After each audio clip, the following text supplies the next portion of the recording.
Over the last couple of months, certainly we've talked about the way gas prices have risen and fallen and kind of gone back and forth with the ongoing conflict in Iran. Impacted certainly by every time there's news of a ceasefire, peace talks, et cetera, the Strait of Hormuz.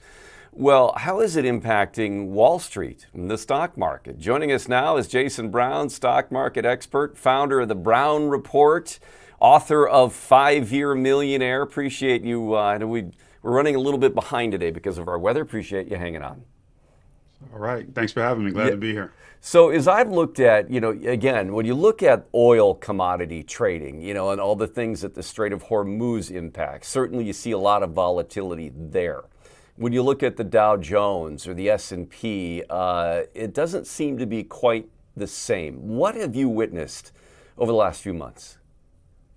Yeah, so a couple things that we've witnessed over the last few months in the market. Obviously, the Strait of Hormuz, if people aren't familiar with why it's so important, about 20% of the world's oil and gas flow through there. So Iran, if they shut down the strait, you're talking 20% less gas and oil that can flow throughout the world, which obviously cause a disruption. Just think about waking up and you have 20% less water or 20% less gas to get to work, whatever the case may be. Just trying to put it in perspective how much cutting 20% of anything off could be a problem. So the market obviously was paying attention to that because what happens is with this AI and data center boom, you have a lot of construction going on with that. And what do you need to power these data centers? You need gas, you need oil, you need gas and oil to run the Caterpillar trucks and all the machines that's digging and building AI centers. So there's a lot of need for the oil and gas, not to mention we just use it in our everyday cars. And so what happens, think about it as a trickle down effect.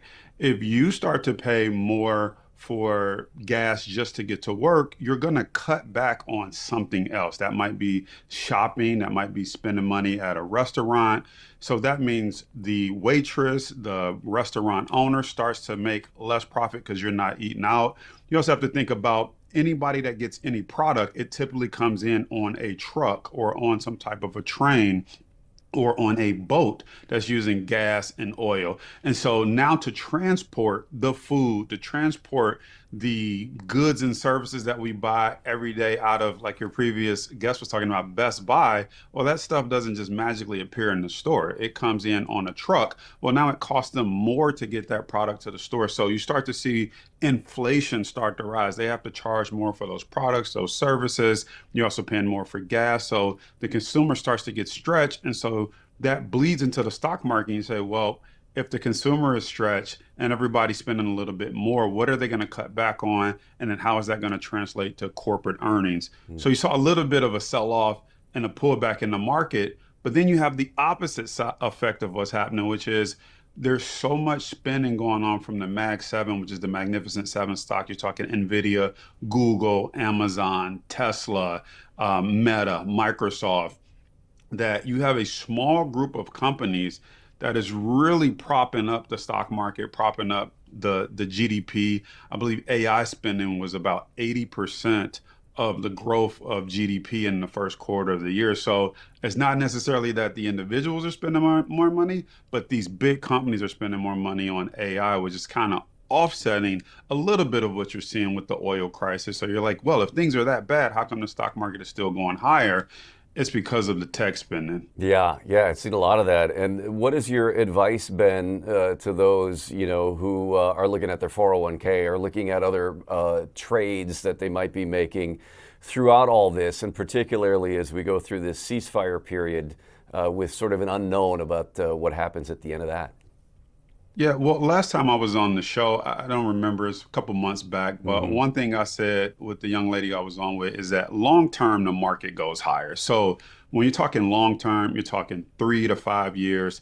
Long term, the market goes higher. Short term, you're going to have these gyrations in the market. It's up, it's down pretty big. So when you think about a 401k, that is typically a longer term play that you're investing in, and you're also maybe getting a match from your employer. So there should be no need to panic on that front for what's happening short term. If you look at it, if you even take a COVID-19, for example, when the market hit rock bottom, it only took a year for us to rebound back to the normal levels and then go higher. So you're talking about the entire world was shut down, not just a Strait of Hormuz who controls 20% of oil and gas. So if we survived and got through that, I just want to put that in perspective for like, if you're long term, 2, 3, 4, 5 years out, this shouldn't impact you much other than on your paper balance sheet. Your Yeah. account may be down depending on what investments that you're in.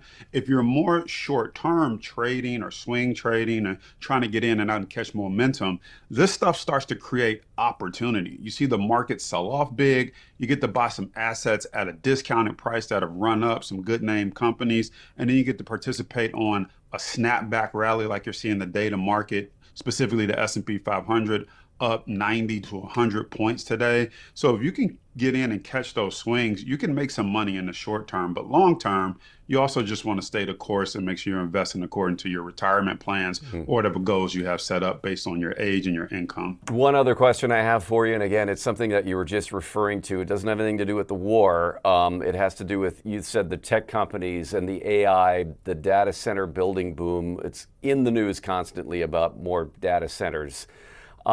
They're spending enormous amounts of money investing in this, which you think, okay, there's opportunity because this is a huge burgeoning area. But then again, their investments are so high too.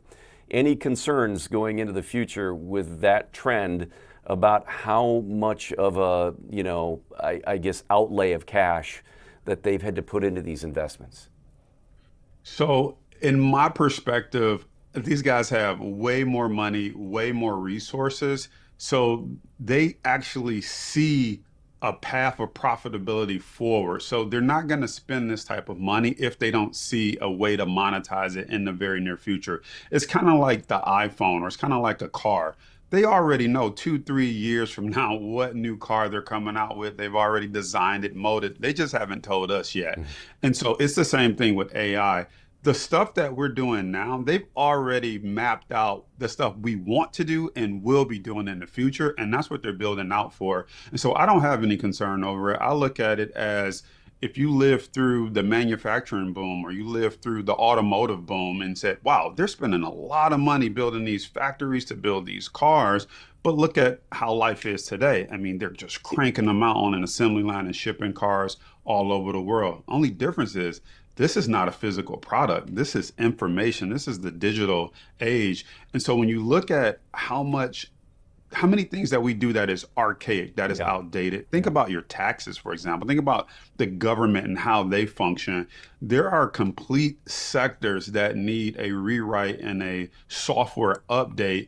And when you think about all the things we want to do, just think about the ability to upload your taxes to an AI model, and it can ask, did you have kids? Did you buy a house? Did you do this? Your age? And it can find stuff before you even send it off to your CPA. I mean, there are some things that this is going to revolutionize and change, but they're going to need a lot of computing power to do it. So I understand why they're spending. It's like having your iPhone. You don't really want to go back to a flip phone. No, you don't really, unless you are doing so to kind of maybe data privacy. Get But off the even grid, right? Yeah, get off the grid a little bit. Jason Brown, thanks for taking time today. Appreciate it. Thanks for having me. All right, you bet.